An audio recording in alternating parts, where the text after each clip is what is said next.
हमने पढ़े थे लिंग वचन कारक कार, ये थे हमारे विकारी, ये जिसमें चेंज हो सकते हैं, विकार मतलब बदलाव हो सकता है। लेकिन अविकारी, अविकारी का दूसरा नाम होता है अव्यय। अविकारी का शाब्दिक अर्थ देखिए पहले, अ मतलब नहीं, विकार मतलब बदलाव, विकार मतलब क्या होता है बदलाव, ई इसमें क्या है प्रत्यय, ई इसमें क्या है बेटा प्रत्यय। क्लियर। इसी प्रकार इसके दूसरे नाम का भी देखिए, व्यय मतलब खर्च होना, व्यय मतलब क्या होता है खर्च, जिसमें कुछ खर्च ना हो सके, इसमें से कुछ भी हम खर्च ना कर सके, ना इसमें बढ़ा सके ना इसमें घटा सके, उसे हम अव्यय कहते हैं। अविकारी भी इसका नाम है जिसमें कोई बदलाव ना हो। किसके कारण नहीं होता बदलाव, जिन शब्दों में लिंग वचन कारक के अनुसार कोई परिवर्तन नहीं होता उसे हम अविकारी शब्द, उसे हम क्या कहते हैं अविकारी शब्द, उसे अविकारी शब्द कहते हैं। जैसे बाहर, अब हमने देखिए लिंग के अनुसार देखिए, बच्चा बाहर खेल रहा है, बाहर का मतलब क्या है इसमें देखिए, बच्चे बाहर खेल रहे, क्या बाहर में कोई बदलाव आया, बच्चे बाहर खेल रहे हैं, चाहे हमने एक बनाया दो बनाया, लड़का खेल रहा है लड़की खेल रही है, एक खेल रहा है दो खेल रहे हैं, लेकिन क्या बाहर में कोई बदलाव आया, नहीं आया, तो ये क्या हुआ हमारा अविकारी शब्द। क्या हुआ बेटा अविकारी शब्द, ऊपर नीचे कुछ भी वजह से जिसमें कोई बदलाव नहीं हो सकता, वे शब्द हमारे अविकारी या अव्यय कहलाते हैं। अविकारी को हम 5 प्रकार से डिवाइड करते हैं। अविकारी को हम कितने प्रकार से डिवाइड करते हैं बेटा, 5 प्रकार से डिवाइड करते हैं। पहला आता है क्रिया विशेषण, क्रिया विशेषण। सेकंड है संबंध बोधक, समुच्चय बोधक, विस्मयादि बोधक, लास्ट है हमारा निपात। फर्स्ट क्या है क्रिया विशेषण, सेकंड संबंध बोधक, थर्ड समुच्चय बोधक, फोर्थ विस्मयादि बोधक और लास्ट है निपात। क्लियर बेटा। अब देखिए क्रिया विशेषण जिसको इंग्लिश में बोलते हैं एडवर्ब, क्या बोलते हैं एडवर्ब, क्रिया विशेषण। क्लियर बेटा, जो शब्द क्रिया की विशेषता बताते हैं उसे हम क्रिया विशेषण कहते हैं। क्रिया की विशेषता, क्रिया में हमने पढ़ा था वर्ब जिसको बोलते हैं, क्रिया की विशेषता बताने वाले, क्रिया की विशेषता बताने वाले को क्या बोलते हैं क्रिया विशेषण।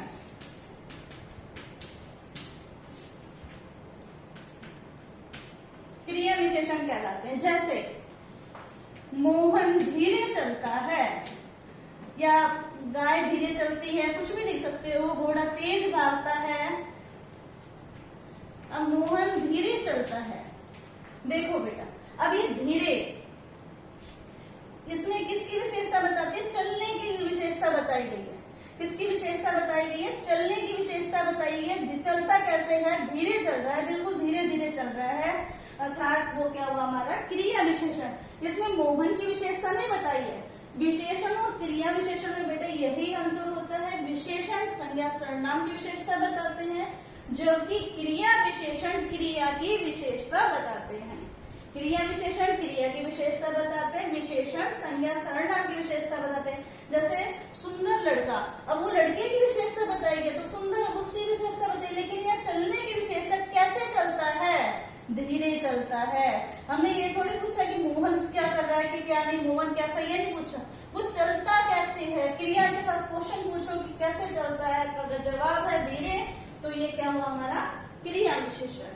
क्लियर बेटा, क्रिया की विशेषता बताने वाले शब्दों को क्या कहा जाता है क्रिया विशेषण। क्रिया विशेषण को हम 4 प्रकार से डिवाइड करते हैं। पहला है रीतिवाचक। रीति का शाब्दिक अर्थ क्या होता है, विधि, तरीका, काम को करने का क्या तरीका है, किस प्रकार से काम हुआ, उसको बोलते हैं रीतिवाचक। जैसे बच्चा अचानक गिर गया, बच्चा अचानक गिर गया, कैसे गिर गया, अचानक से गिर गया। घोड़ा तेज दौड़ता है, कैसे दौड़ता है, तेज दौड़ता है। तो दौड़ने की विशेषता हुई, रीति मतलब ढंग बताया, काम के करने का ढंग, विधि तरीका या ढंग, क्रिया का ढंग बताया जाता है बेटा, क्रिया का। क्लियर, उसको हम बोलते हैं रीतिवाचक। रीतिवाचक क्रिया विशेषण। सेकंड आता है हमारा स्थानवाचक। स्थान का अर्थ क्या होता है, जगह है। स्थान का अर्थ क्या होता है, जगह। स्थान मतलब कोई भी स्पेस बताना, कहाँ पर बैठा है, आधार बताना। जैसे मोहन ऊपर बैठा है, बंदर ऊपर बैठा है, अब यहाँ पर बैठा है, लेकिन कहाँ पर बैठा है इसका पहले पूछा था कैसे का। रीतिवाचक में क्वेश्चन पूछना है क्रिया के साथ लगा के कैसे। अगर कैसे का जवाब मिल जाता तो रीतिवाचक, अगर कहाँ का जवाब मिल जाता है, कहाँ, हमें क्रिया के साथ क्वेश्चन पूछना है कहाँ, तो वो क्या बनेगा, स्थानवाचक क्रिया विशेषण। क्या बनेगा, स्थानवाचक क्रिया विशेषण। लेकिन नेक्स्ट देखिए काल। काल अभी हमने थोड़ी देर पहले पढ़ा था, इससे पहले हमने काल ही पढ़ा था। तो काल का मतलब होता है समय। समय के लिए क्वेश्चन पूछना पड़ता है कब। समय के लिए हमें क्वेश्चन क्या पूछना है, कब। जैसे वह अभी आया है, अभी आया है। कब आया है, अभी, परसों, कल, कुछ भी इस प्रकार से आ जाता है तो वो क्या बनेगा हमारा, कालवाचक क्रिया विशेषण। क्या बन जाएगा, कालवाचक क्रिया विशेषण। क्लियर बेटा। कब का हमें क्वेश्चन पूछना है, इसमें क्रिया के साथ क्या क्वेश्चन पुट करना है, कब। नेक्स्ट आता है परिमाण।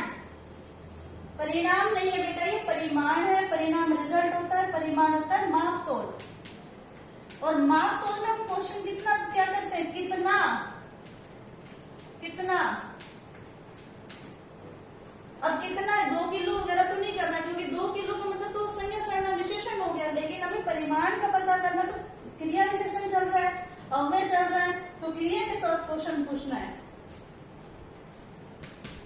बच्चा बहुत रोया, बहुत रोया।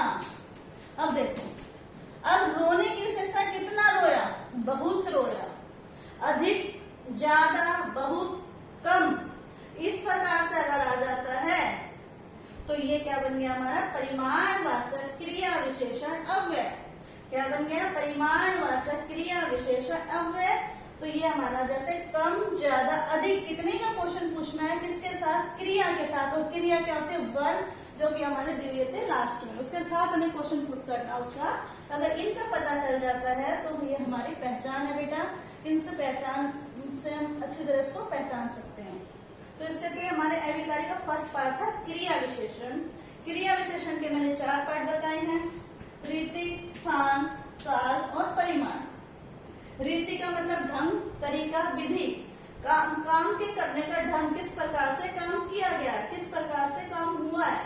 ठीक है। स्थान मतलब कहाँ पर, उसका आधार कहाँ पर है। और काल मतलब कब, वो क्रिया कब की गई है, क्रिया के साथ लगाना उसको, क्वेश्चन को क्या बताना है, कब। और परिमाण का मतलब कितना, क्रिया के साथ कितना। जैसे मोहन अधिक खाता है, अगर हम देखो एक अंतर बताते हैं, मोहन अधिक खाता है। अगर मैंने यहां लिख दिया मोहन अधिक खाना खाता है,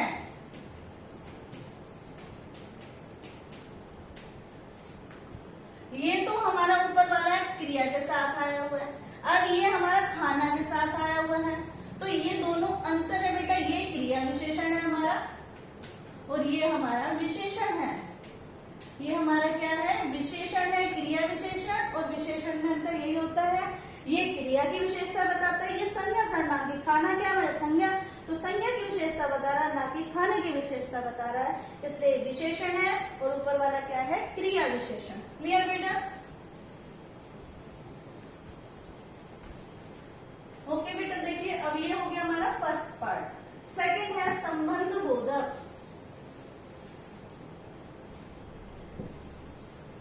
बेटा हम डिस्कस करेंगे अविकारी शब्द का सेकंड पार्ट। पहला था हमारा क्रिया विशेषण, सेकंड है संबंध बोधक। संबंध बोधक, संबंध बोधक, संबंध मतलब रिलेशन बताने के लिए जिस चीज का प्रयोग किया जाता है, जिन शब्दों का प्रयोग किया जाता है, उन्हें संबंध बोधक अव्यय कहा जाता है।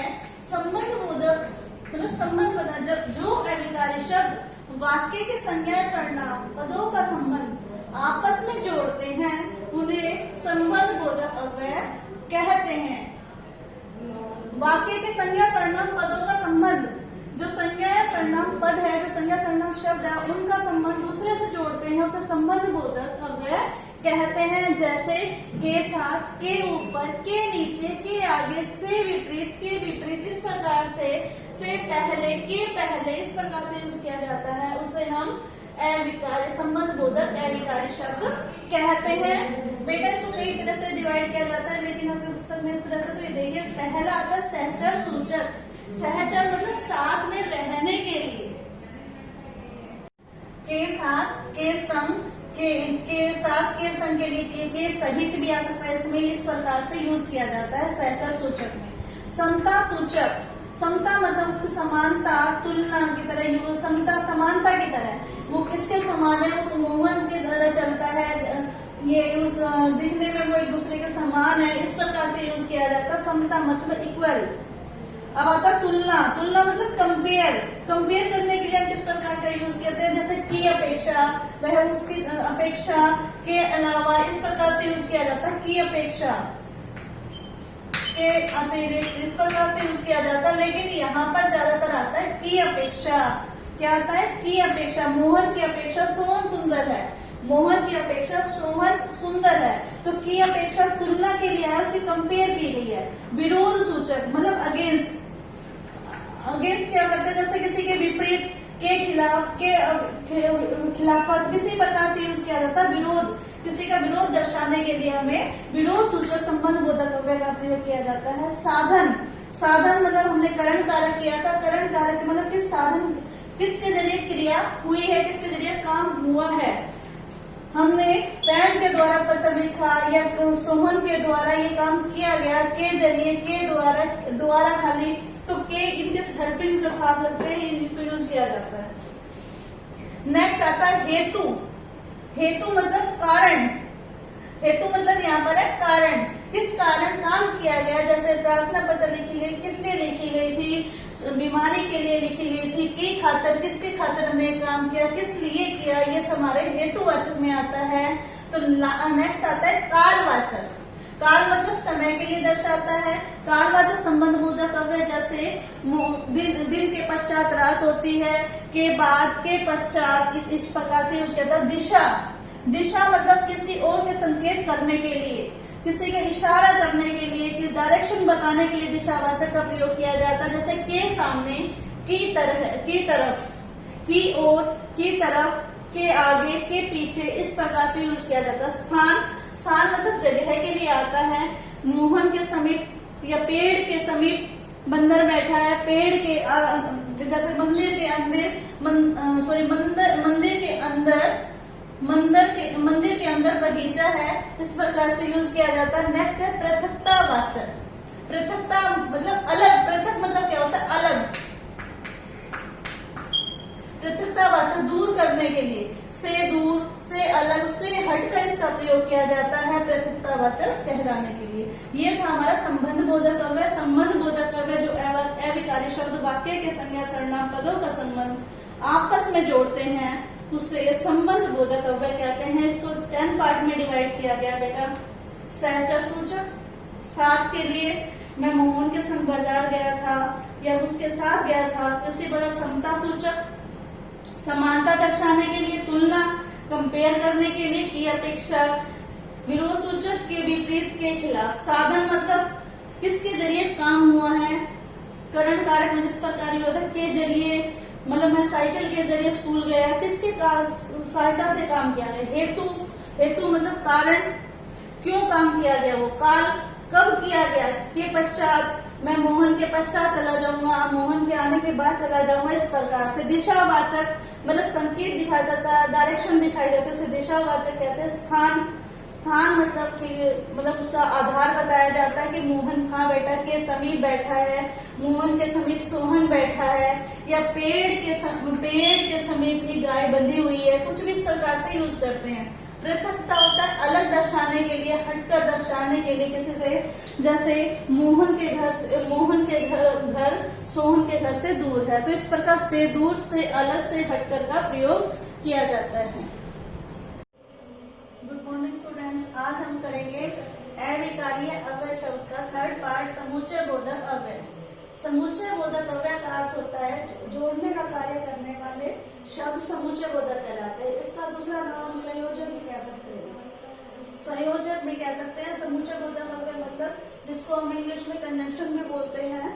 ये दो पार्ट होते हैं इसमें, समानाधिकरण समुच्चय बोधक और व्याधिकरण समुच्चय बोधक। समुच्चय बोधक अगर मतलब दो शब्दों, दो वाक्यों, दो पदों को जोड़ने का कार्य करते हैं, हमें समुच्चय बोधक अव्यय कहते हैं। दो पदों को,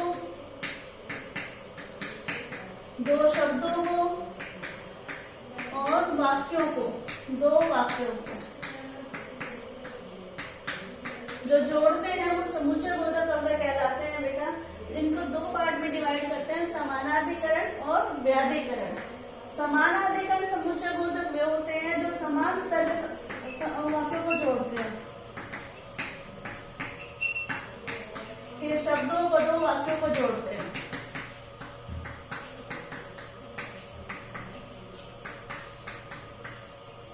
क्लियर बेटा। लेकिन व्याधिकरण जो होते हैं, व्याधिकरण क्या करते हैं, एक तो होता प्रधान